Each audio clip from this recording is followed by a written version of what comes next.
ভাগে কোরবানি দেওয়া যাবে কিনা, 7 ভাগের নিচে হলে কোনো সমস্যা আছে কিনা গরুতে।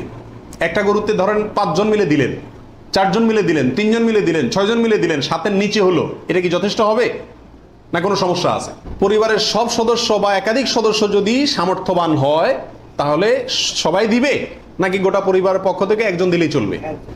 নারী বুড়ি এটা অনেক সময় নিজেরা সাফ করতে কষ্ট হয় বা পারে না, তখন কাউকে দিয়ে সাফ করায়, সাফ করানোর পরে বলে সাফ করে দিবা, তুমি অর্ধেক নিবা, আমাদেরকে অর্ধেক দিবা। তাকে নারী বুড়ির অংশ দিলেন অথবা পশুর গোশতের অংশ দিলেন, এটা জায়েজ আছে কিনা?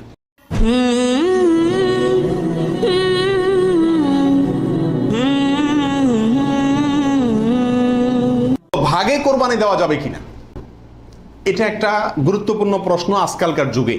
কারণ কোন কোন ওলামা একরাম বলছেন ভাগে কোরবানি দেওয়া যাবে না, বরং গরু হোক আর ওঁট হোক, যত বড় পশুই হোক, দিলে একজনের পক্ষ থেকে দিতে হবে, 7 ব্যক্তির পক্ষ থেকে যথেষ্ট হবে। এই যে কথা প্রচলিত আছে, এটাকে অনেক কোন কোন ওলামা একরাম কি করছেন, অস্বীকার করছেন। আসলে সঠিক কোনটা এ ব্যাপারে আগেই বলেছি যে একাডেমিক আলোচনা খুব বেশি লম্বাচড়া করার ইচ্ছা নাই এবং সুযোগও নাই। শুধু সংক্ষেপে এটুকু বলবো, সব যুগেই সবচাইতে বেশি সংখ্যক ওলামাদের মতে, বলা যায় প্রায় সবার মতে, সমস্ত ওলামা একরামের মতেই বলা যেতে পারে প্রায়, গরুর ক্ষেত্রে একটা গরু 7 জন ব্যক্তির পক্ষ থেকে কি হবে, কোরবানির জন্য যথেষ্ট হবে। এক্ষেত্রে বিচ্ছিন্নভাবে যে 2-1 আলেম বলছেন যে গরু হোক আর ওঁট হোক একজন থেকে হবে, 7 জন থেকে হবে না, তাদের যুক্তিগুলা খুবই ঠুনকো এবং খুবই দুর্বল। নবী আলাইহিস সালাম যে সফরে একাধিক ব্যক্তিকে কোরবানিতে অংশগ্রহণের সুযোগ দিয়েছিলেন, তারা বলেন যে এটা সফরের জন্য নির্দিষ্ট, অথচ নবী আলাইহিস সালাম সেটা নির্দিষ্ট করেন নাই, এটা ওনারা নির্দিষ্ট করছেন। নবী আলাইহিস সালামের কোনো নির্দেশ সফরে হোক, হাজারে হোক, সফরের বাইরে হোক, যে কোনো নির্দেশ সাধারণত ব্যাপকভাবেই সবার জন্য সব সময়ের জন্য প্রযোজ্য হয় যদি কোরআন এবং সুন্নাহর কোনো বর্ণনা দ্বারা নবী আলাইহিস সালাম নিজে ওইটাকে নির্দিষ্ট না করে দেন। তিনি সফরে যদি কোনো নির্দেশ করেন, ওই সফরের বাইরের জন্য সেটা কার্যকর হবে কি হবে না? যদি কেউ সফরের জন্য নির্দিষ্ট করতে চায় তাহলে তার জন্য পৃথক দলিলের প্রয়োজন। বিধায় এটাই হলো বেশিরভাগ ওলামা একরামের মত। বিচ্ছিন্নভাবে কোনো আলেমের মত থাকতে পারে, কিন্তু সে 1-2 জন আলেমের কথা না শুনে সংখ্যাগরিষ্ঠ ওলামা একরামের মতের উপর আমল করবেন। গরুর ক্ষেত্রে 7 জনের পক্ষ থেকে যথেষ্ট হবে। তবে একটা কথা এখানে বলতেই হবে, সেটা হলো উত্তম হলো একাকি দেওয়া, ভাগে না দিয়ে কি দেওয়া, একাকি দেওয়া। এক্ষেত্রে কারোর কোনো দ্বিমত নাই, একাকি দিতে পারলে সেটা সবচেয়ে বেস্ট এবং ভালো। 7 ভাগের নিচে হলে কোনো সমস্যা আছে কিনা গরুতে। একটা গরুতে ধরেন 5 জন মিলে দিলেন, 4 জন মিলে দিলেন, 3 জন মিলে দিলেন, 6 জন মিলে দিলেন, 7-এর নিচে হলো, এটা কি যথেষ্ট হবে না কোনো সমস্যা আছে? এর উত্তর হলো কোনো সমস্যা নাই। আমাদের দেশে অনেকে মনে করেন যে গরু দিলে 7 পুরা করতে হবে, এই জন্য যখন 7-এর সংখ্যা না পায় তখন এবার খুঁজে খুঁজে অনেক মৃত মানুষকেও যোগ করে, যেভাবে হোক কি করতে হবে, 7 পুরা করতে হবে। বিষয়টা এরকম না। কোরবানির গরুতে সর্বোচ্চ 7 পর্যন্ত দেওয়া যায়, 3 জন, 2 জন, 7 জন, 5 জন, 6 জন, যে কোনো সংখ্যায় 7-এর নিচে থাকলেই কোরবানি দেওয়া যাবে।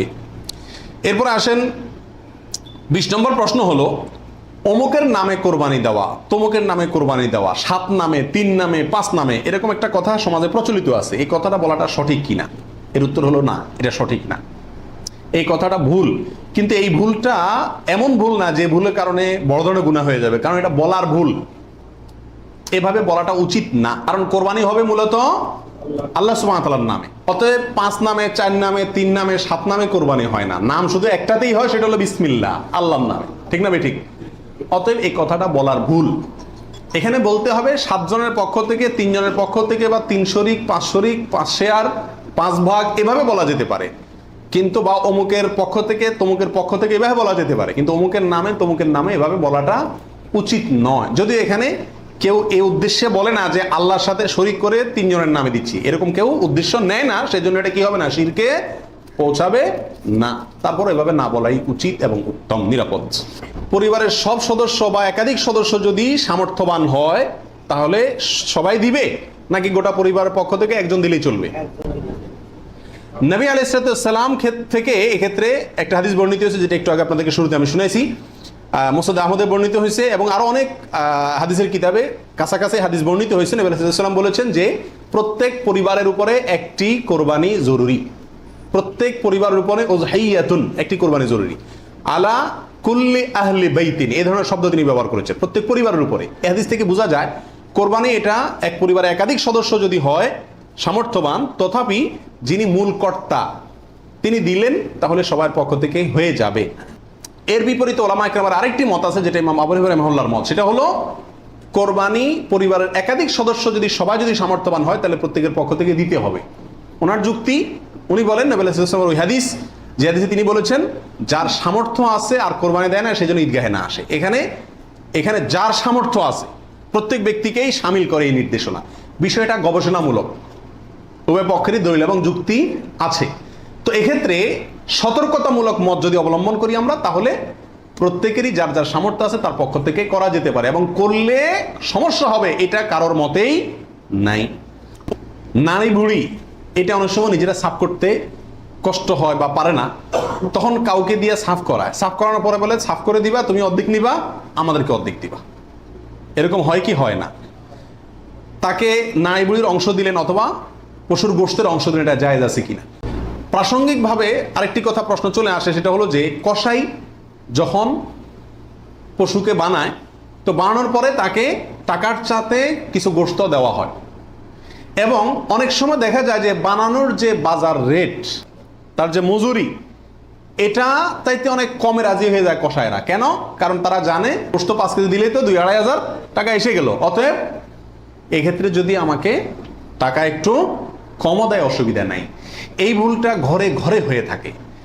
কোরবানির পশু যারা বানায় সে কসাইদেরকে গোশত দেয় না, এমন মানুষ সারা বাংলাদেশে খুঁজে কয়জন পাওয়া যাবে আমার সন্দেহ আছে।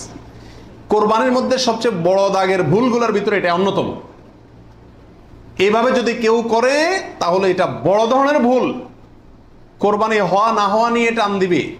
নবী আলাইহিস সালাম পরিষ্কার ভাষায় বলেছেন যে তোমরা কসাইকে, জাজ্জারকে কোরবানির পশুর কোনো কিছু দিবা না, তাকে আলাদা টাকা দিবা, তার মজুরি যেটা সেটা দিবা। কেন তাকে পশুর কিছু দেওয়া যাবে না? এই জন্য দেওয়া যাবে না যে এই পশুটা আপনি জবাই করছেন কার জন্য?